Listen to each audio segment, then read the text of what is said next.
Welcome to the Unique Indoor Comfort Customer Experience Training Program. During this video, you will learn the importance and value of the questions we ask and their impact on our relationships. How and why questions increase a homeowner's level of trust in you as well as the company. You will also learn what types of questions to ask and their impact or effect on the customer. And finally, when and how to ask them. In most cases, it takes time to build trust, find common ground, and create the right environment to influence someone. Doing this is called building rapport, and highly influential people are able to do so faster than others, often based on their questioning skills. Think of a time you met someone you felt you opened up to immediately.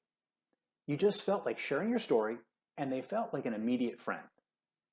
Time felt like it was just flying by. It's very likely this person asked good questions. They were very good at questioning. Questioning shows true interest and meets an emotional need most people have. People want to be understood. Through questions, you show to people you're seeking to understand them. In fact, when you ask people questions, they become more interested in you because you're interested in them. So let's begin examining the types of questions we can ask of others, what reactions they elicit, and when and how to use them. Generally, there are two types of questions. There are open-ended or active questions, and there are closed-ended questions or passive questions. Let's explore open-ended questions in detail first.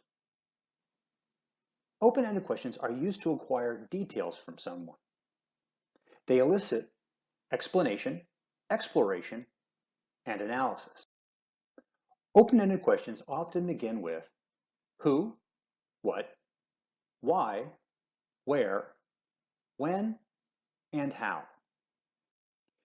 Here are some examples of open-ended questions. What can we do to make this a good meeting well worth your time? What is the biggest challenge you are facing right now? What is it costing you in time, money, or resources?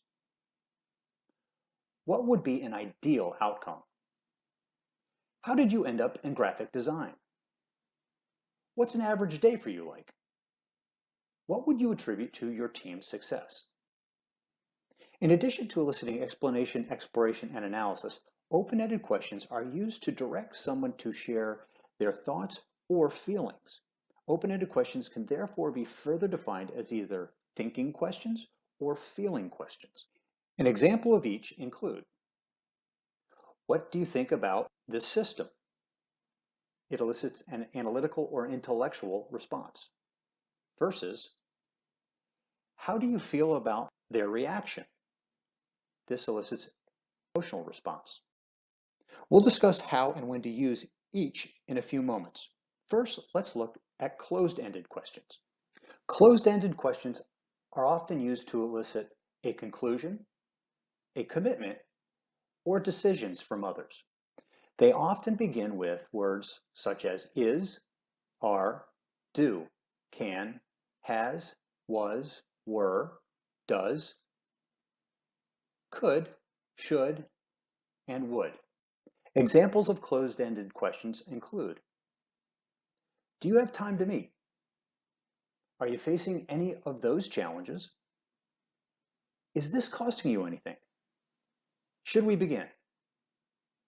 Do you enjoy graphic design? Is this an average day for you? Has the team been successful in this area? Now, one more area that we should explore, or in some cases review, before we discuss how and when to use open and closed-ended questions are what we'll call active conversational elements to ensure conversation flows easily. The first of the three conversational elements are rewards, or better yet, softening statements. These are used after somebody has shared something with you, and they precede the next question you wish to ask, a bridge in the conversation, if you will. Examples of these include, I appreciate you sharing that with me. Good point. That's not uncommon. I get that a lot, and that's very interesting. Such statements reward the person for sharing the information and prepare them for the next question you're about to ask. The next conversational tactic is called paraphrasing, or repeating back what you've heard from somebody, acknowledging that you are listening and absorbing what is being shared. Again, this acts as a bridge to the next question you wish to ask. Here's an example of paraphrasing. The topic is regarding a race, a 10K race your customer ran over the weekend. The customer says, "Well, it was really crowded. I think it brought my time down, but I did better than I expected." Your response: "So, even though the race was really crowded and the crowds brought your time down, you ran faster than expected. That's great." When done correctly, this shows general interest and curiosity in the individual in which you're speaking. The last conversational element for review is that of third-party and historical references. These often precede a closed-ended question and are used to start a conversation or thread of question. Examples include, "It wouldn't be uncommon that recently a customer experienced, I often find that at one point I," when used properly, third-party and historical references can be used to get the other person to examine someone else's situation or condition so that you can then question them on theirs. So let's put what we've learned in action. You can identify the beginning of any engagement as either active or passive. An active engagement is one where the other person is sharing openly. A passive engagement, on the other hand, is one in which the other person is reserved and sharing must be drawn out or started. When somebody is openly sharing, active questioning is often the best approach. The process of active questioning includes acknowledgement, responding with softening statements or paraphrasing what was just told to you. This should be repeated during the questioning process when appropriate to ensure good conversational flow. Following a softening statement or paraphrasing, open-ended thinking questions should be used. And finally, emotion is a very powerful thing. If appropriate, engage the person in an open-ended feeling question. Don't go into a feeling question right away, because it might be a little too intense for them or the situation. One note, closed-ended questions can be used at different times to direct the conversation to other topics of interest and to capture decisions, commitments, and draw out conclusions.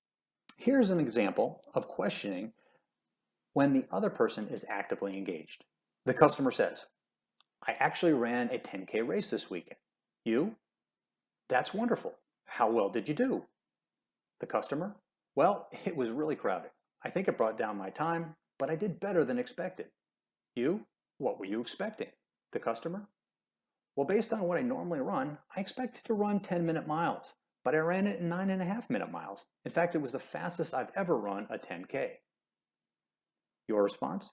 "Congratulations. How did you feel at the end of the race?" The customer, "I can't remember the last time I felt so good. I was on cloud nine all day long." Note how much information was shared during that exchange.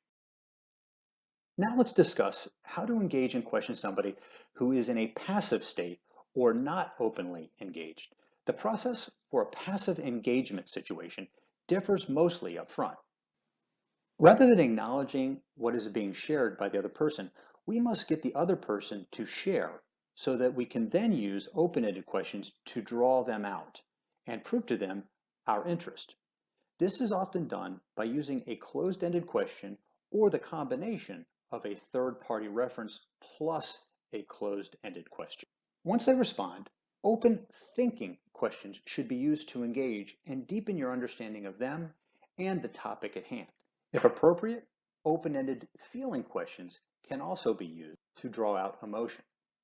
Once again, use softening statements and paraphrasing to ensure that the conversation flows easy, and use closed-ended questions as needed to direct the conversation to different topics and other decision points. Here's an example of questioning when the other person is passively engaged. You ask, "I noticed the 10K race bib on the table. Are you the runner in the family?" The customer replies, "Yes." Your question. How often do you run? The customer. Actually, I ran a 10K race this weekend, first in over 2 months. It's been a crazy summer. You. How well did you do? The customer. Well, it was really crowded. I think it brought my time down, but I did better than expected. You. What were you expecting? The customer. Based on what I normally run, I expected to run a 10-minute mile, but I ran it in 9.5-minute miles. In fact, it was the fastest I've ever run a 10K race. As done in the other example, you could continue to use open-ended feeling questions to have them share how they felt at the end of the race. One last questioning technique that can be used in both active and passive situations is something called power questioning. It too follows a process. Under a topic apparent to both parties, the questioning is initiated not by a question, but by an order, a nurturing order, mind you. It often sounds like, "So Mary, tell me about the conditions in your house." The recipient of the order nearly always shares details on the topic immediately. Following this, it is often best to repeat back what you've heard and acknowledge your understanding, followed by a series of open-ended thinking questions, ultimately ending up asking open-ended feeling questions, if appropriate. Again, closed-ended questions can be used to direct the conversation and decision points. Here's an example of power questioning. You begin. I noticed your 10K race bib on the table. So tell me, how did you do on the race this weekend? Your customer. Well, it was really crowded. I think it brought my time down, but I did better than I expected. Your response. So even though the race was really crowded and it brought your time down, you ran faster than expected? That's great. What were you expecting? Your customer. Based on what I normally run, I expected to run 10-minute miles, but I ran it in 9.5-minute miles. In fact, it was the fastest I've ever run a 10K. Your response. Congratulations. How did you feel at the end of the race? Your customer. I can't remember the last time I felt so good. I was on cloud 9 all day long. That concludes this training video. Thank you for your participation in this module. Don't forget to do your pre-work prior to class, and I'll see you in training.